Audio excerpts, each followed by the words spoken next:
Welcome to a Lived Above the Brain podcast where we open up your mind to the oneness divine, show you how to improve self and turn self into wealth. Right now, we're going through our series of leadership, and today we're going to be talking about leading like Christ. The examples that Jesus shows us how to be a great leader that we can apply to our everyday lives. Now, there are hundreds among thousands, among millions of different attributes of Christ himself. Today, I wanted to highlight 5 key areas in today's episode, that we can talk about that can show you how to be a great leader. And jumping right into it, we're going to talk about how Jesus Christ kept it 100. Yes, Jesus Christ kept it 100, as they say, 100, where he was sure of himself, who he was, sure of his knowledge of what he came to do, 100% sure on those that were following him. He just kept it 100 through and through. He was about his Father's business, and he did not play. He did not take anything for lack. He was sure of himself. I said that before, and he just knew what he was about. One example I wanted to give is that when you're a leader, you want to know who's following you. Yes, you want to set a great example as a leader, but you also want to be aware of those that are following you, and you want to be honest with them. Jesus' intent was to make people grow. He wanted people to get something out of following him. And so he would do miracles after miracles. And there was one account where he said, "You guys follow me for the miracles and for the great works that I do, but you guys aren't listening to what I'm saying." And he was bold enough to stand up and make that claim to those that are following him. And a great multitude left him after he made statements like that, because he wanted people that were going to follow him to truly get something out of what he was doing. And if you're a great leader, you don't want people just to follow you and say, "Oh, this guy was great." You actually should develop a passion, a heart to create and raise other leaders. That's what Jesus wanted to do. He wanted to prepare his people to be leaders as well, which goes to number 2. Jesus, as a leader, was preparing other leaders. Peter, John, the other disciples, he was preparing them to be leaders after he left. And that was so key and so important as a leader. You want to really inspire other people. You want them to be able to lead continually. He had an assignment that he needed to do, and he had to carry it out, but he knew when that was done, that he needed others to carry on the great work. And so he prepared his followers to be leaders themselves. After he died and rose on the 3rd day and came back, he preached for 40 days, and he prepared his disciples for the continuation of the project, the assignment, the work that he came to do. Which leads me to my next point, is that he knew what to say. There were times where they doubted him. There were times where they was questioning him, and he always had an answer to uplift his disciples, to encourage his disciples, to point them in the right direction. He knew exactly what to say to get them going, to answer their questions.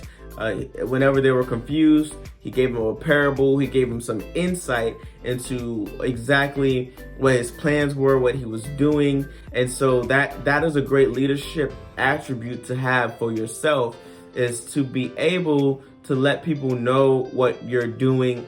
And a lot of these pointers are overlapping, because it goes to my 4th point that I want to jump into real quick, which is he had a vision and he stuck with it until the end. And so just so we can be abreast and make sure the flow is going, he knew his followers and he kept it 100 with them. He knew what to say with them to keep them encouraged. He knew his assignment until the end, and he prepared his leaders for the continuation of his work.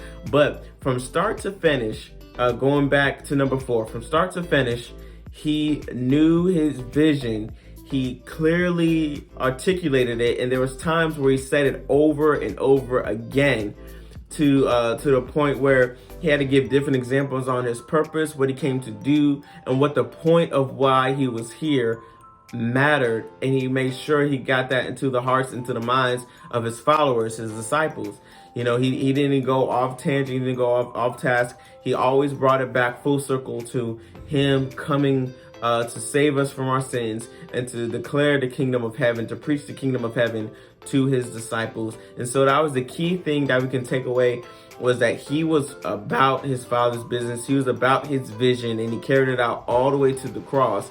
And so sometimes as leaders, we can have one vision and then something else comes along. We want to jump on that. This new trend happens, so we want to jump on that. We want to do this and this and that. And a lot of times we have a great impact, a great following. And so people depend on us and they look to us as leaders to lead them. So if we're constantly changing up our routine, changing up our vision, changing up our goals, it's going to be hard for people to stick with us, because they might get excited about one thing. You want to achieve this vision, you want to achieve this goal, and they're excited to follow you on that. But then you switch it up and say, no, we're going to do this thing now. And we're going to do this thing now. We're going to do that thing now. And you're constantly changing up. It's going to be hard for somebody to see that through. And it's going to be hard for them to stick with that task or to follow you. And one thing we have to do is be accountable as leaders, like Christ was. He even got frustrated when they weren't really grasping or understanding all that he was trying to do or trying to get them to understand.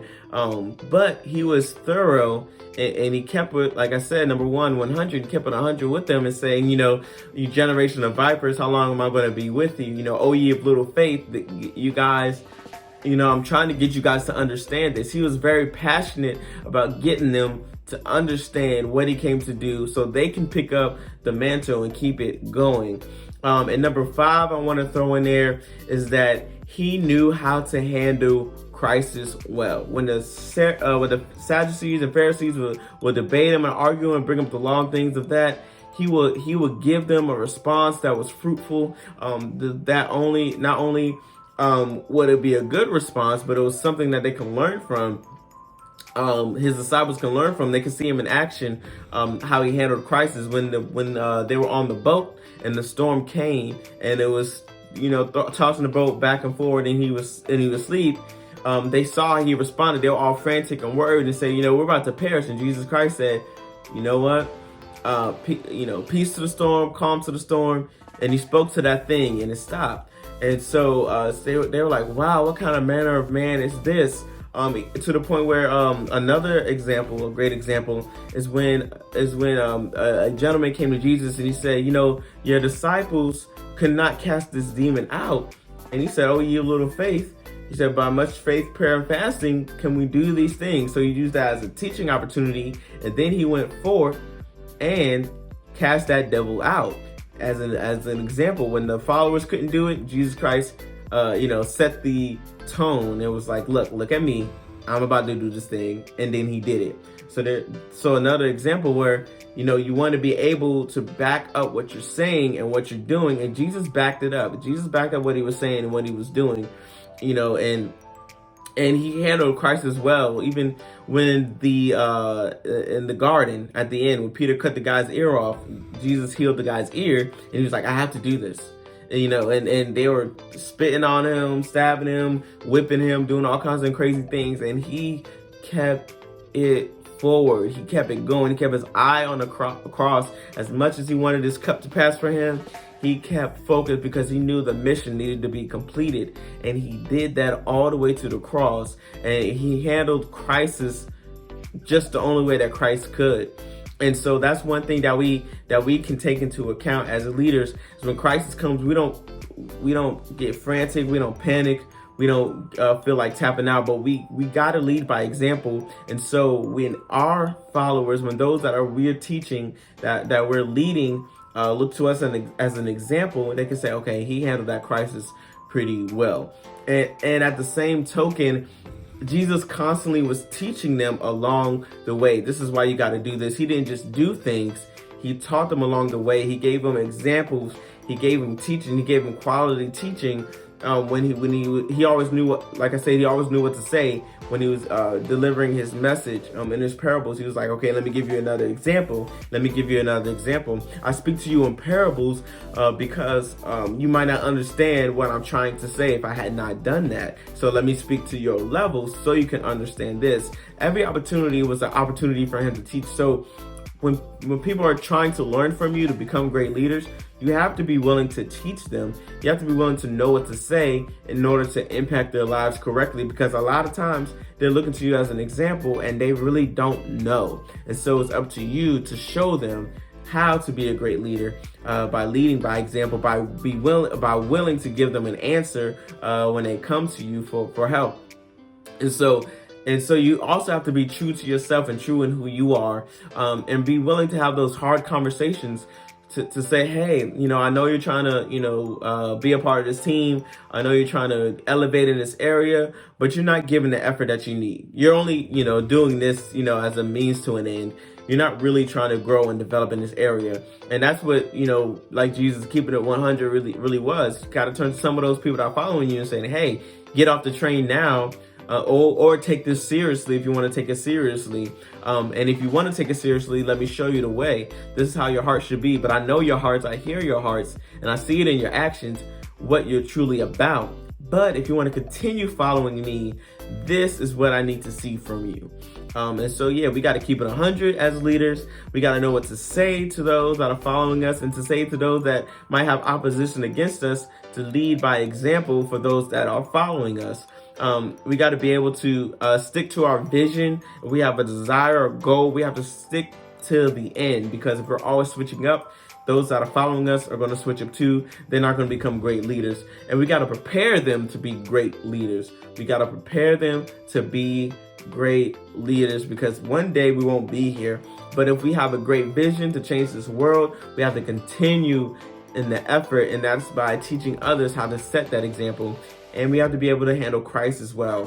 When a big project is coming up and the unexpected happens, which almost always happens, you have to be ready to say, you know what, let's take a step back, let's evaluate the situation, and let's move forward. Instead of folding and giving up and turning or trying to do something else, you stick it through, you stay focused, you handle that crisis so you can show others that, hey, we take a moment, we can get through this, we can overcome this, we can do this. And so those are some examples that I had of Jesus Christ. Like I said, there are hundreds among thousands. If you can think of a great leadership quality that Jesus had outside of these examples here, definitely leave a comment below. If you're watching this for the first time on YouTube, if you're listening to this on Amazon, go ahead and hit that like button, subscribe to this channel here. Thank you guys for listening on today. And as always, be encouraged, be blessed, be inspired, and go forth and lead like Jesus.